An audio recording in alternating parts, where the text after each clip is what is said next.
Bismillahirrahmanirrahim. Assalamualaikum warahmatullahi wabarakatuh. Alhamdulillah, summa alhamdulillah, wassalatu wassalamu ala rasulillah, amma ba'd. Alhamdulillah, bagaimana kabarnya semua Bapak Ibu, sahabat Magnet Rezeki yang dirahmati Allah. Semoga kita semua selalu berada dalam limpahan, curahan rahmat dan karunia yang tak terbatas dari Allah Subhanahu wa Ta'ala. Semoga kehidupan Anda bertambah keberkahannya, bertambah kemuliaannya, bertambah kejayaannya, dan terutama bertambah disayang oleh Allah Subhanahu wa Ta'ala. Bapak Ibu, pada kesempatan kali ini saya ingin menyampaikan materi tentang detox rezeki. Ya, terus terang saya sudah beberapa kali tag untuk merekam materi ini, tapi beberapa kali juga saya tidak berhasil merekamnya. Bukan karena kualitas suaranya, tapi ada kekuatan yang sangat besar di dalam diri saya. Materi ini bisa membalik seluruh kehidupan Anda. Ibarat kalau kita salah jalan, kemudian kita sadar, kemudian kita tinggal U-turn atau berbelok berbalik arah. Maka mudah-mudahan materi detox rezeki adalah materi yang bisa membuat kita semua, saya juga sebagai pribadi yang banyak sekali kesalahan, bisa jauh-jauh lebih dekat kepada Allah Subhanahu wa Ta'ala, sehingga akhirnya rezeki kita dimudahkan olehnya. Bapak Ibu, ada banyak sekali yang merasa menyesal tentang dosa-dosa yang pernah dilakukan. Tapi lebih banyak lagi yang tidak menyesal, Bapak Ibu. Lebih banyak lagi yang tidak mengetahui tentang dosa-dosa yang dilakukan. Lebih banyak lagi yang tidak mengerti tentang perisai rezeki. Dia hanya mengerti tentang kenapa hidup susah, kenapa hidup kok jadi ribet, kenapa kok rezeki jadi seret, kenapa kok hidup tidak mudah dijalani, kenapa tampaknya Allah tidak adil begitu. Tapi betapa banyak orang di luar sana yang tidak sadar bahwa ternyata seluruh sebab-sebab dari yang terjadi pada kehidupannya hanyalah perisai rezeki yang dicintai betul olehnya. Sehingga akhirnya dia tidak merasa bahwa dia telah melakukan kesalahan.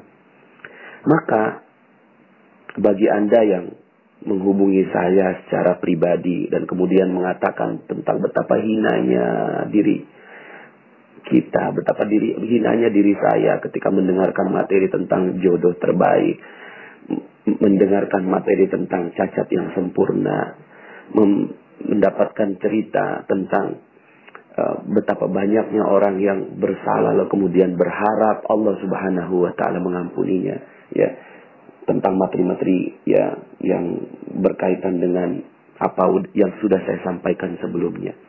Bapak Ibu, bagi mereka-mereka yang sadar akan perisai rezekinya, saya ingin ucapkan selamat kepada Anda. Kenapa? Karena kesadaran akan kesalahan adalah rezeki itu sendiri. Kesadaran bahwa kita berbuat salah itu adalah rezeki yang tidak ternilai, Bapak Ibu. Karena siapa sih yang gak pernah berbuat salah? Siapa yang gak pernah berbuat dosa? Kullu bani Adam khatta'un. Seluruh bani Adam, tak terkecuali para nabi dan rasul, khatta'un, berbuat salah, berbuat dosa, berbuat khilaf. Wa khairul khatta' at-tawwabun, dan sebaik-baik orang-orang yang berdosa adalah mereka yang bertaubat kepada Allah Subhanahu wa Ta'ala. Di sepanjang sejarah ada banyak sekali kisah tentang orang-orang yang berdosa lalu berbalik arah. Berdosa berbalik arah lalu Allah tinggikan derajatnya. Berdosa berbalik arah, Allah tinggikan derajatnya. Nabi Musa alaihissalam, ketika beliau merasa tangannya hina betul, ketika memukul seseorang yang dibelanya, sebenarnya ada konflik antara kaumnya Bani Israel dengan pengawalnya, Fir'aun, ya. Lalu kemudian dipukul, lalu kemudian terbunuh. Dan kemudian Nabi Musa merasa hina sekali. Nabi Musa merasa dirinya bersalah sekali karena telah membunuh. Karena dalam sebuah ayat Allah Subhanahu wa ta'ala berfirman, barang siapa yang membunuh satu manusia, itu sama dengan membunuh seluruh manusia. Wa man ahyaha faka'annama ahyan nasa jami'a. Tapi sebaliknya, jika seseorang itu telah menghidupkan jiwa seseorang, maka dia sama dengan seperti menghidupkan seluruh jiwa manusia. Tapi subhanallah Bapak Ibu, kehinaan yang dianggap oleh Nabi Musa berbalik arah menjadi kemuliaan yang Allah Subhanahu wa ta'ala pilihkan untuk beliau, yang akhirnya diangkat menjadi nabi. Ya. Jadi nabi juga berbuat salah, tapi kemudian ketika sadar akan kesalahannya, lalu kemudian Allah angkat derajatnya menjadi nabi. Bahkan Nabi Yunus alaihissalam, ketika beliau sudah tidak sanggup menghadapi kaumnya, ya, yang akhirnya dia melarikan diri dari kaumnya yang Allah Subhanahu wa ta'ala utus untuk berdakwah. Tapi kemudian akhirnya di dalam perut ikan paus yang besar, Nabi Yunus menyadari kesalahannya. Lalu kemudian gema dari doanya terdengar sampai kita saat ini. La ilaha illa anta subhanaka inni kuntu minaz zalimin. Tidak ada ilah selain engkau ya Allah. Maha suci engkau. Inni kuntu minaz zalimin. Ya Allah, saya ini termasuk orang-orang yang zalim. Ini adalah kesadaran Nabi Yunus akan dosa-dosa yang dilakukannya. Nabi Adam alaihissalam juga kisah tentang berdosa. Ketika takdirnya masuk dalam surga Allah Subhanahu wa ta'ala, lalu kemudian tergoda, ya, dan kemudian akhirnya diturunkan ke muka bumi. Maka sepanjang kehidupannya Nabi Adam alaihissalam berdoa, Rabbana zalamna anfusana wa illam taghfir lana wa tarhamna lanakunanna minal khasirin. Ya Allah, aku telah menzalimi diriku sendiri. Allahumma Rabbana zalamna anfusana wa illam taghfir lana, jika engkau tidak mengampuni kami, lanakunanna minal khasirin, sungguh terjadilah kami menjadi orang yang merugi. Kisah Nabi Adam adalah kisah pengampunan, kisah pertaubatan. Sepanjang kehidupan Nabi Adam adalah meminta ampun kepada Allah Subhanahu wa ta'ala. Maka kita melihat, jika Anda sekarang yang mendengarkan audio ini pernah berbuat salah, pernah berbuat dosa, pernah durhaka kepada kedua orang tuanya, menghancurkan terumbu karangnya, akan ada terumbu karang yang baru insya Allah buat Anda. Bagi Anda yang mungkin mendengarkan materi jodoh terbaik lalu terpukul sekali,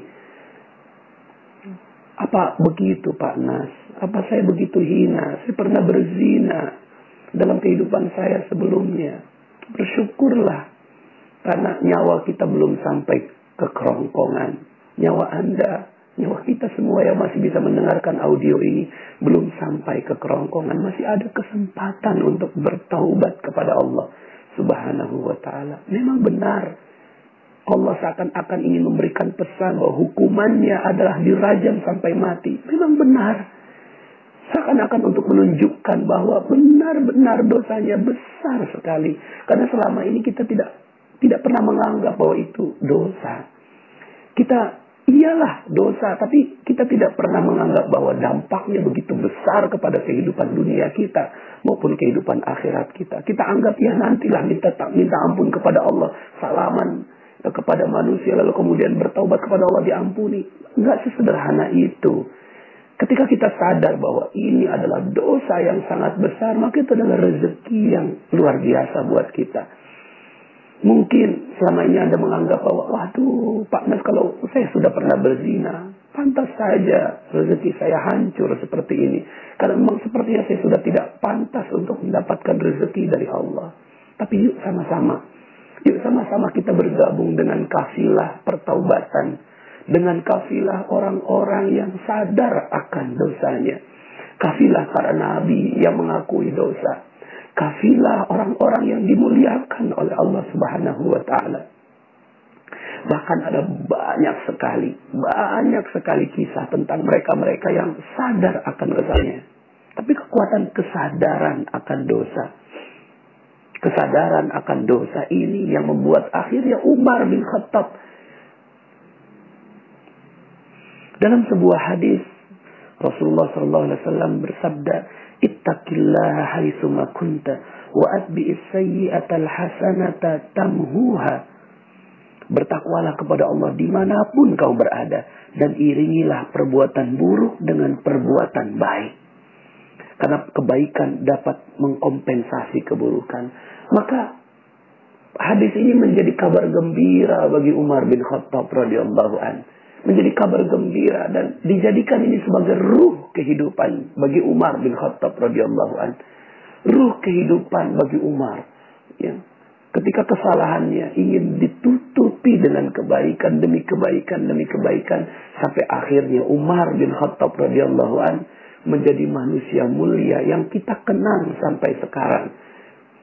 Karya dari Umar bin Khattab radhiyallahu an, masya Allah, begitu besar, dan ternyata itu berangkat dari sebuah kesadaran akan kesalahan. Dan ini adalah rezeki yang mulia, rezeki yang besar. Umar bin Khattab mungkin ada perasaan khauf, ada perasaan takut. Ya Allah, apakah benar aku bisa diampuni oleh Engkau? Sementara dosaku begitu banyak, ya Allah. Tapi kemudian akhirnya Umar bin Khattab tidak larut dengan kesalahannya, tidak larut dengan dosanya. Umar bin Khattab menutupinya dengan beramal lagi. Amal apa lagi? Amal apa lagi? Amal apa lagi yang bisa kulakukan agar bisa mengambil hatinya Allah untuk mengampuni dosa saya yang sangat-sangat besar.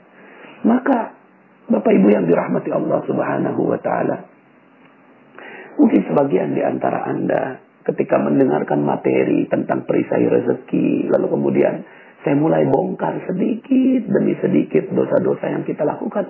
Kita merasa pantas.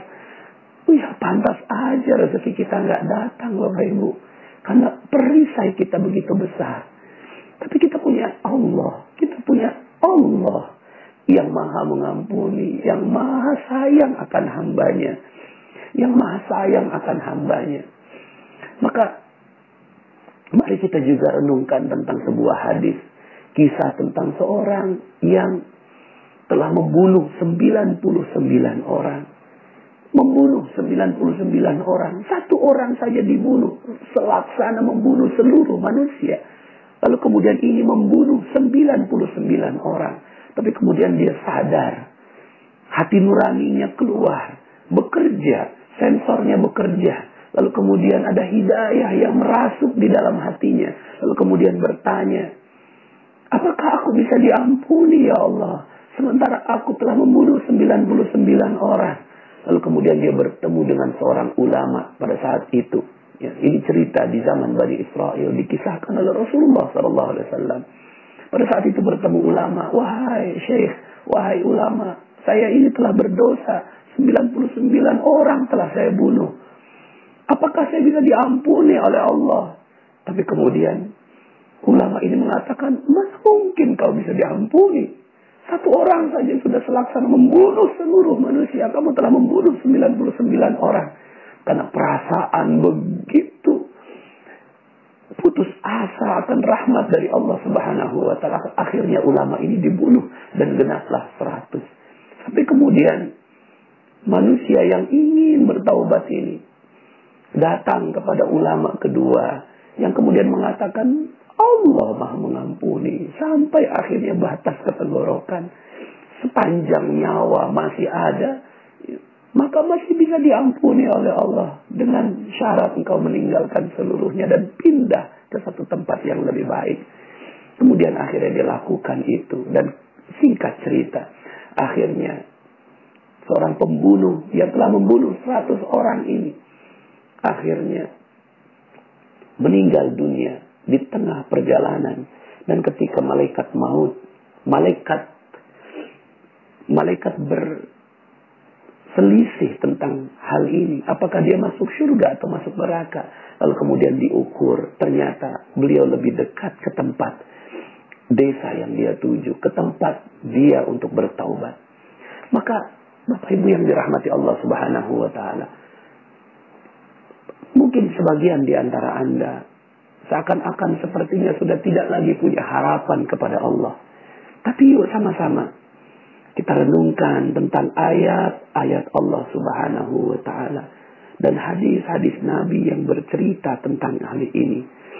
Dalam Al-Quran disebutkan dalam surat Az-Zumar ayat 53 sampai 54. Qul ya ibadiyalladzina asrafu ala anfusihim la taqnatu min rahmatillah. Innallaha yaghfiruz dzunuba jami'a innahu huwal ghafurur rahim.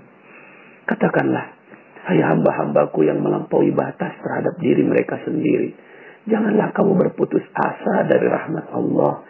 Sesungguhnya Allah mengampuni dosa-dosa seluruhnya. Sesungguhnya dialah yang maha pengampun lagi maha penyayang. Wa anibu ila rabbikum wa aslimulah. Wa aslimu lahu min qabli ayyatiyakumul azab. Thumma la tunsarun. Dan kembalilah kamu kepada Tuhanmu dan berserah dirilah kepadanya sebelum datang azab kepadamu, kemudian kamu tidak dapat ditolong lagi. Bapak Ibu, bagi sebagian Anda yang mengalami musibah dalam kehidupannya, musibah dalam rezekinya, musibah dalam kehidupannya karena dosa-dosanya begitu tebal, begitu besar, maka yuk sama-sama kita jadikan ini sebagai momen untuk kembali kepada Allah Subhanahu wa Ta'ala.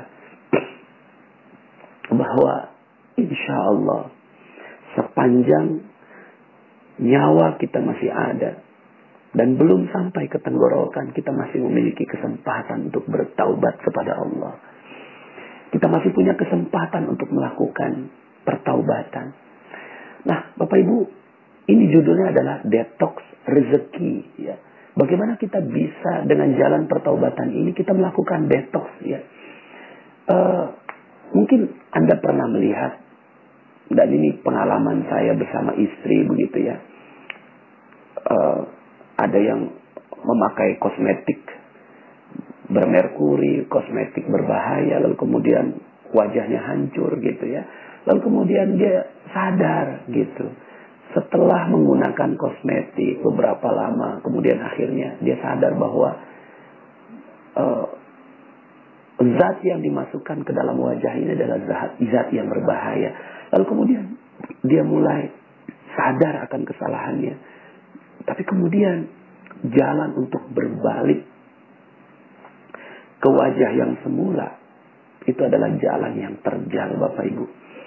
Jalan yang terjal mungkin akan keluar semua flek-fleknya, jerawat dan segala macam gitu ya dari wajahnya. Tapi kemudian ketika ada yang memahami bahwa ini adalah proses detox, ini adalah proses detoksifikasi, keluarnya racun dari seluruh tubuh, maka dia bisa menerima dengan begitu sabarnya. Maka Bapak Ibu, logika rezeki yang kita bangun ya setelah beberapa materi ini, mungkin Anda sebagian di antara Anda yang ingin rezekinya baik, bisa, insya Allah akan ada banyak sekali kesempatan untuk Anda. Masih bisa kok gitu. Kalau Anda sekarang ini hutang gak lunas-lunas, piutang tidak terbayar, lalu kemudian Anda harus diusir, bahkan sebagian di antara Anda yang dipenjara, ada yang ditangkap, asetnya disita, dihancurkan semua kehidupannya, dihina oleh orang lain. Maka yuk sama-sama kita melihat kehidupan kita, episode kehidupan kita bisa jadi itu karena dosa-dosa yang kita lakukan. Tapi it's okay, nggak apa-apa.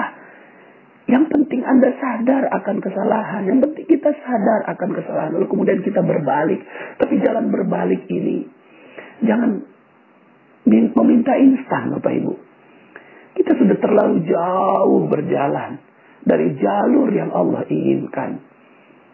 Kita terlalu jauh berjalan, lalu kemudian kita sadar bahwa ini bukan jalannya. Lalu kemudian kita mulai berbalik. Tapi jalan berbalik adalah jalan yang terjal. Seperti jalan detox itu, Bapak Ibu. Lalu kemudian seluruh racun-racun keluar. Hinaan, cobaan, deraan. Mungkin kita perlu beberapa tahun. Kita perlu beberapa tahun sampai kemudian akhirnya Allah Subhanahu wa Ta'ala berikan rezeki yang baik untuk kita. Yang perlu kita sadari adalah bahwa sudah kita minta ampun kepada Allah atas seluruh kesalahan-kesalahan yang telah lalu. Kemudian kita sadar bahwa kita berbuat salah. Yang repotnya ini ada banyak orang yang ingin rezekinya berlimpah, tapi dia nggak sadar bahwa dia pernah berbuat salah. Merasanya bahwa hidup saya baik-baik saja, saya nggak pernah berbuat salah. Ya, lalu kemudian, tapi ternyata hidupnya nggak harmonis, masalah di mana-mana. Ya, kemudian kehidupan yang nggak nyaman itu juga bagian dari kesalahan. Kalau seandainya hidup kita udah benar, ya, hidup kita udah bagus, hidup kita udah rapi, maka pasti rezeki datang dengan bagai air bah. Kita harmonis dengan keluarga, hidup kita nyaman. Kalau belum terjadi seperti itu, mungkin kita perlu berbalik. Dan saat berbalik itu kita perlu mengalami yang namanya detoksifikasi, keluarnya racun-racun. Maka jangan heran, mohon maaf, mohon izin bagi mereka yang ingin menekuni jalan ini. Bagi mereka-mereka yang ingin mengetahui tentang jalan ini, maka jalan ini akan dipenuhi dengan keluarnya racun-racun yang ada dalam tubuh kita. Kalau keluar itu, maka berbahagialah. Makanya dalam materi sebelumnya saya sampaikan tentang yang namanya paradox of candy. Akan ada bungkus-bungkus yang banyak yang dikeluarkan. Mungkin barang Anda hilang. Mungkin Anda akan dihina orang. Mungkin ya akan ada banyak sekali pengorbanan yang keluar dari diri Anda. Tapi itulah prosesnya. Itulah detoxnya. Itulah detoxnya. Itulah bungkus-bungkus yang keluar. Sabar saja. Sebentar lagi isinya akan datang. Ya, sebentar lagi isinya akan datang. Mungkin saya ingin sedikit cerita tentang ada satu kisah yang saya lihat betapa dahsyat buat saya. Dan detoxnya cepat begitu ya.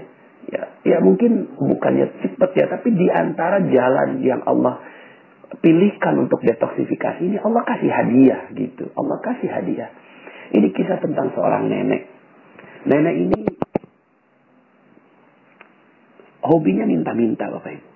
Setiap hari minta-minta. Setiap hari minta-minta. Dia nggak sadar bahwa minta-minta adalah dosa. Berharap kepada manusia, meminta-minta, ini adalah dosa. Dia nggak sadar ini. Dan dia merasa, oke, yang lain dia berada di dalam komunitas peminta-minta. Ini adalah sesuatu yang wajar. Ini adalah mencari nafkah. Tapi dia nggak sadar bahwa ternyata Allah nggak suka dengan perbuatan ini. Maka kemudian akhirnya dia tahu bahwa dia dapatkan kisah tentang Ustadz Yusuf Mansur. Dia datanglah ke pengajiannya Ustadz Yusuf Mansur. Ya. Akhirnya dia datang bukan buat ngaji, tapi buat minta-minta. Ya, sampai akhirnya ya panenlah Bapak Ibu ya. Karena Ustadz Yusuf Mansur ini mendoktrin jamaahnya untuk sedekah, ya sementara si nenek ini ada di luar.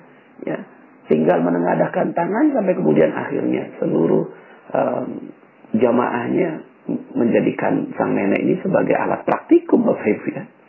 Lalu kemudian dia lakukan itu terus sampai kemudian akhirnya ketahuan sama jamaah Bapak Ibu.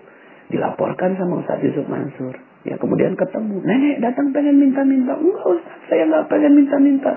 Saya pengen ngaji Ustadz. Wah ini banyak orang yang laporan nenek seperti ini. Enggak Ustadz, gini aja deh. Kalau besok datang pengen ngaji silakan dah.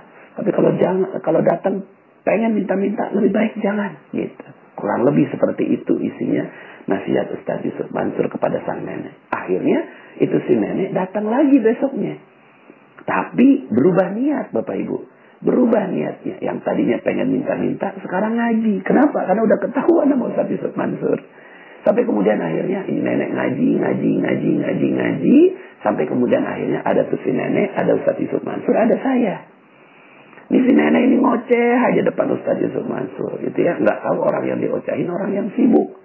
Sampai kemudian Ustadz Yusuf Mansur bilang gini, udah nek, gak usah banyak ngomong. Nih gue mau kasih duit. Ya. Yang tadinya dia ngoceh, langsung diem gitu. Ya, gue mau kasih duit 250.000, tapi bukan buat nenek semua. Ya, 190.000 bagiin ke orang lain sebagai sedekah, 60.000 buat nenek sebagai ongkos bagiin sedekah. Paham?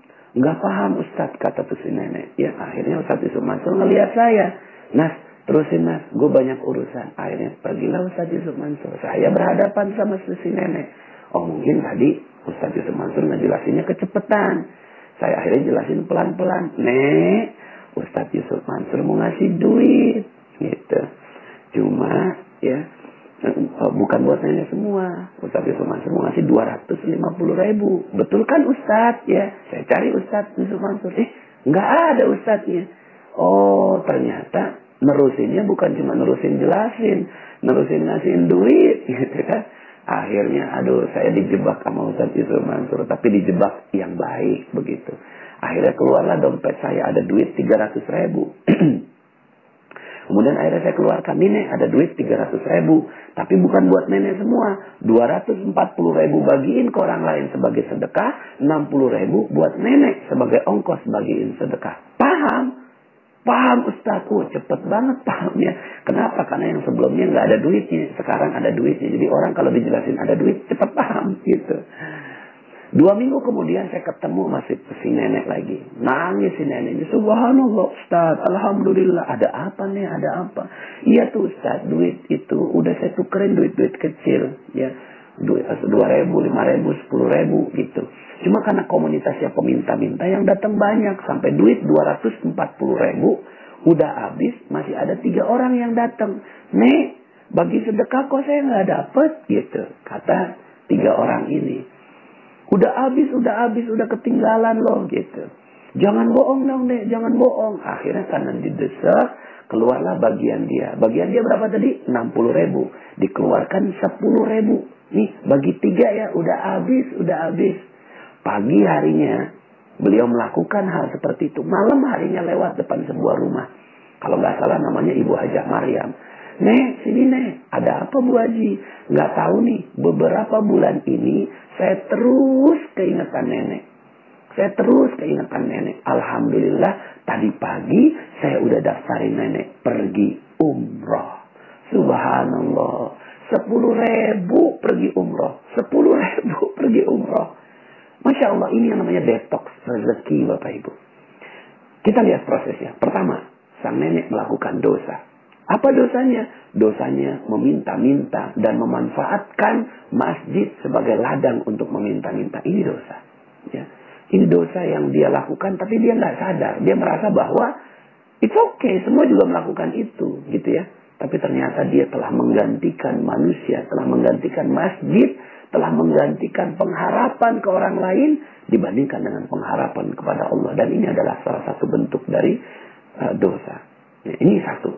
Tahap yang pertama adalah melakukan dosa. Yuk kita berkaca. Mungkin sebagian di antara kita, saya juga termasuk, pernah melakukan dosa. Gitu ya.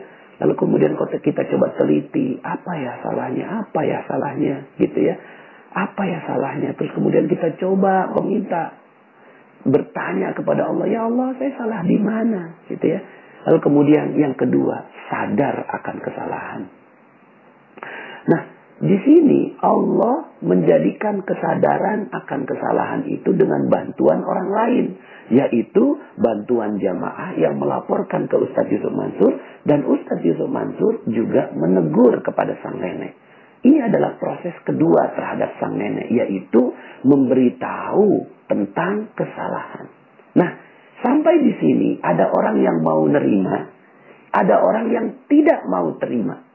Ya, sampai di sini ada orang yang mau terima, ada orang yang nggak mau terima. Kebetulan, alhamdulillah, sang nenek ini mau terima. Akhirnya beliau ya merendahkan dirinya. Ini tahap ketiga.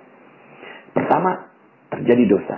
Kedua, disadarkan akan dosanya. Yang ketiga, merendahkan hatinya kepada Allah Subhanahu wa ta'ala dan merasa bahwa dirinya pernah melakukan salah dan meminta ampun kepada Allah Subhanahu wa ta'ala.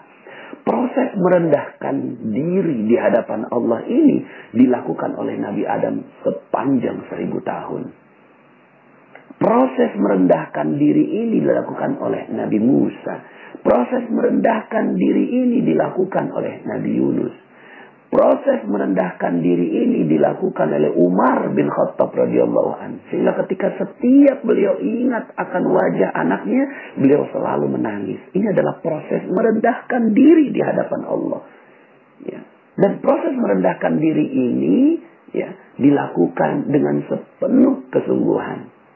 Kemudian setelah merendahkan diri di hadapan Allah, baru yang keempat, mengisi dengan aktivitas yang bisa menutupi dosa tersebut. Ya, yang dilakukan oleh sang nenek adalah ngaji, gitu ya. Ini yang dilakukan oleh sang nenek. Nah, yang dilakukan oleh Umar bin Khattab adalah menutupi dengan berbagai amal soleh. Maka kita harus haus, gitu ya. Harus haus, apalagi nih amal soleh yang harus saya lakukan. Makanya janji Allah terhadap berbagai amalan itu adalah diampunkan seluruh dosa. Ini ada proses detox, gitu ya. Ini ada proses detox sehingga akhirnya ya, yang dilakukan oleh seorang mukmin adalah mencari detoxnya. Apa nih yang harus saya lakukan agar bisa mendetoks dosa-dosa saya, agar bisa menghancurkan seluruh dosa-dosa saya. Begitu, ya. Maka di sini menutupinya dengan berbagai amal soleh, beramal lagi, haus dengan amalan-amalan yang Allah janjikan untuk pengampunan dosa. Nah, untuk kasus sang nenek ini beliau akhirnya ngaji. Dan saya yakin proses ngaji yang dilakukan oleh sang nenek ini pedih sekali. Kenapa pedih? Karena dia biasa mendapatkan uang dari pengajian. Tapi sekarang ini tidak mendapatkan. Maka bisa jadi kehidupannya berat. Bisa jadi kehidupannya sulit. Bisa jadi kehidupannya tidak mudah, Bapak Ibu. Tapi beliau terima. Kenapa? Karena udah ketahuan ya. Ini dipaksa. Ini detox terpaksa namanya. Tapi Anda, insya Allah ya, saya yakin Anda yang mendengarkan audio ini adalah mereka-mereka yang tegar, yang siap menerima detox dari Allah Subhanahu wa Ta'ala. Maka ada yang mengalami detoxnya selama 7 tahun. Ada yang detoxnya selama 2 tahun, 3 tahun, 5 tahun, dan seterusnya. Nah, ini Bapak Ibu. Ya, mengalami beratnya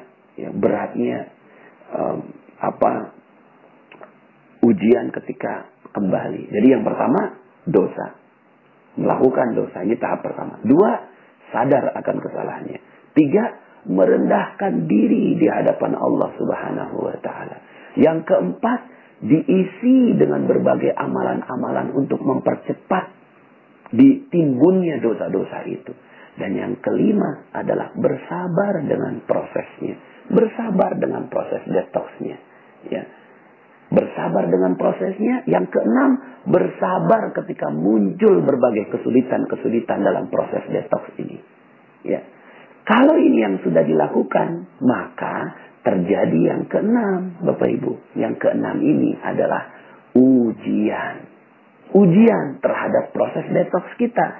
Ujian yang terjadi pada sang nenek adalah ya diberikan harta. Dan harta ini amanah. Amanah ini harus disampaikan kepada pemiliknya. Dan ternyata sang nenek melakukannya dengan berhasil.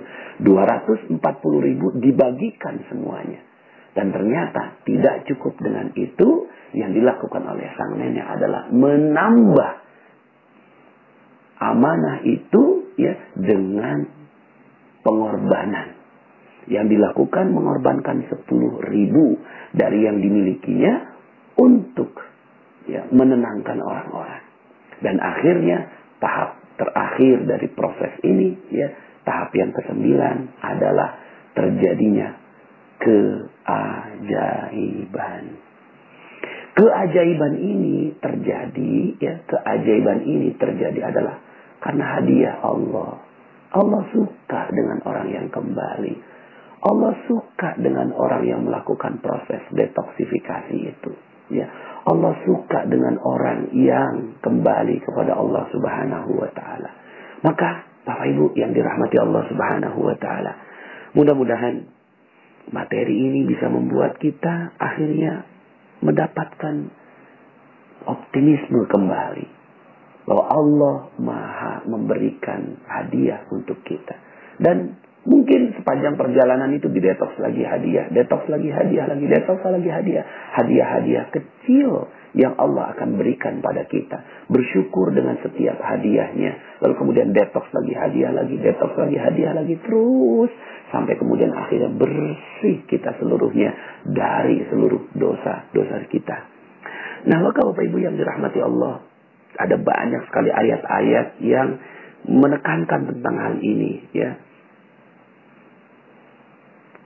Misalnya dalam surat An-Nisa, "Wa may ya'mal su'an aw yadhlim nafsah, tsumma yastaghfirillah, yajidillah ghafurar rahima." Dan barang siapa yang mengerjakan kejahatan dan menganiaya dirinya sendiri, kemudian ia mohon ampun kepada Allah, niscaya ia mendapati Allah Maha Pengampun lagi Maha Penyayang. Ya. Kemudian juga dalam surat At-Taubah ayat 104, "Alam ya'lamu annallaha huwa yaqbalut taubah an ibadih." Tidaklah mereka mengetahui bahwasanya Allah menerima taubat dari hamba-hambanya. Suatu ketika Rasulullah Shallallahu Alaihi Wasallam berjalan bersama dengan para sahabat, lalu kemudian melihat ada seorang ibu yang sedang menggendong anaknya. Lalu kemudian Rasulullah bertanya pada para sahabat, "Wahai sahabatku, kira-kira ibu itu tega nggak? Ya, mau nggak melemparkan bayinya ke kobaran api?" Begitu.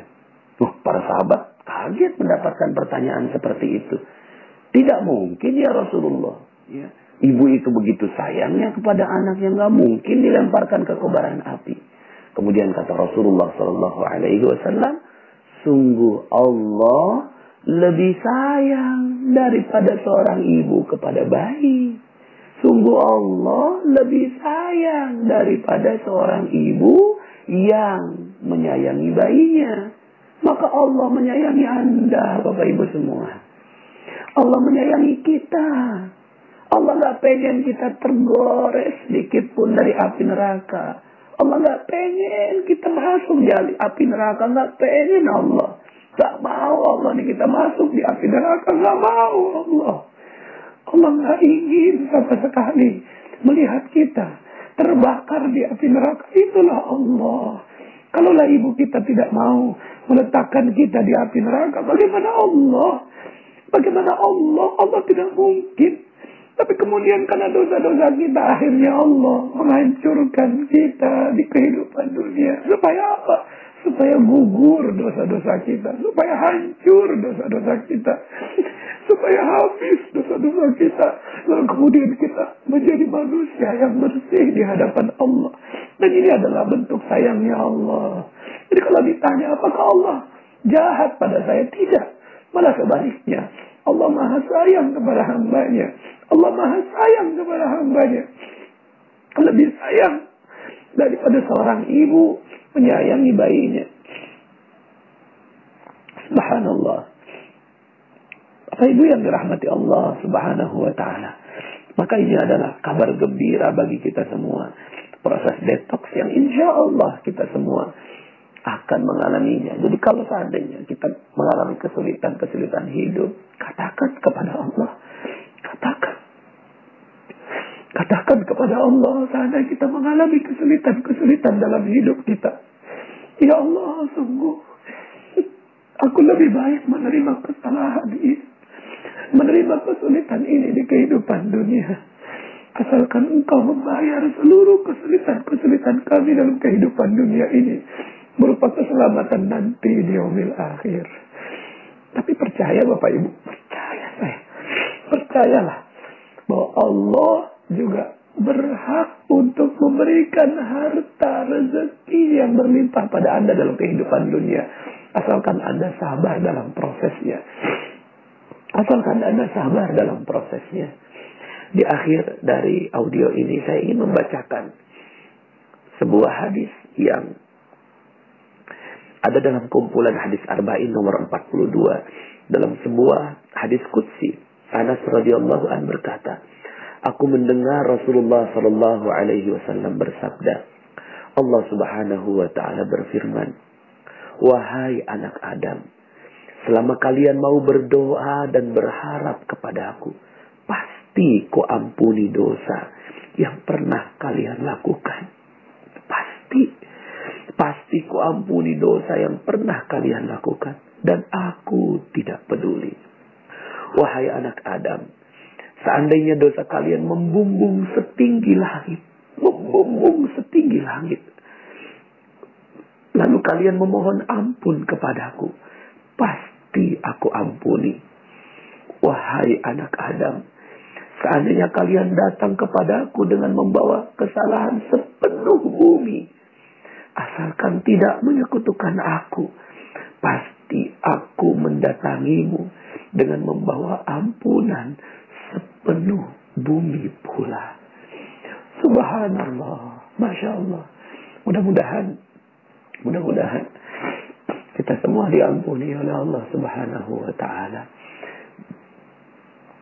Mungkin yang perlu kita lakukan adalah banyak-banyak beristighfar. Banyak-banyak beristighfar kepada Allah Subhanahu wa ta'ala.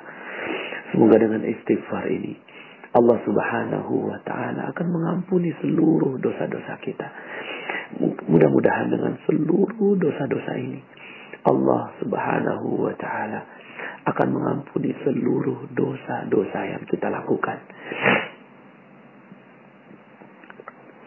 Yang kita bisa lakukan adalah beristighfar, lalu kemudian bertaubat kepada Allah Subhanahu wa ta'ala.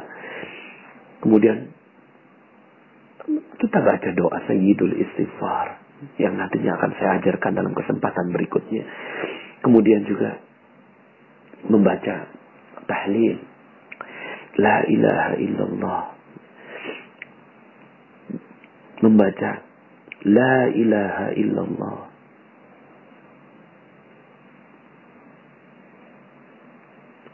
Dalam sebuah hadis Rasulullah SAW, Ummu Hani berkata bahwa Rasulullah SAW bersabda, ucapkanlah La ilaha illallah, maka ucapan ini tidak akan menyisakan dosa dan tiada perbuatan yang melebihi keutamaannya. Hadis riwayat Ahmad. Semoga kita semua diampuni oleh Allah Subhanahu wa ta'ala, dan akhirnya kita mendapatkan keberkahan di kehidupan dunia dan juga keberkahan di kehidupan akhirat. Bagi mereka-mereka yang telah berbuat dosa kepada Allah Subhanahu wa ta'ala di kesempatan yang sebelumnya, berbahagialah karena Anda masih bisa mendengarkan audio ini.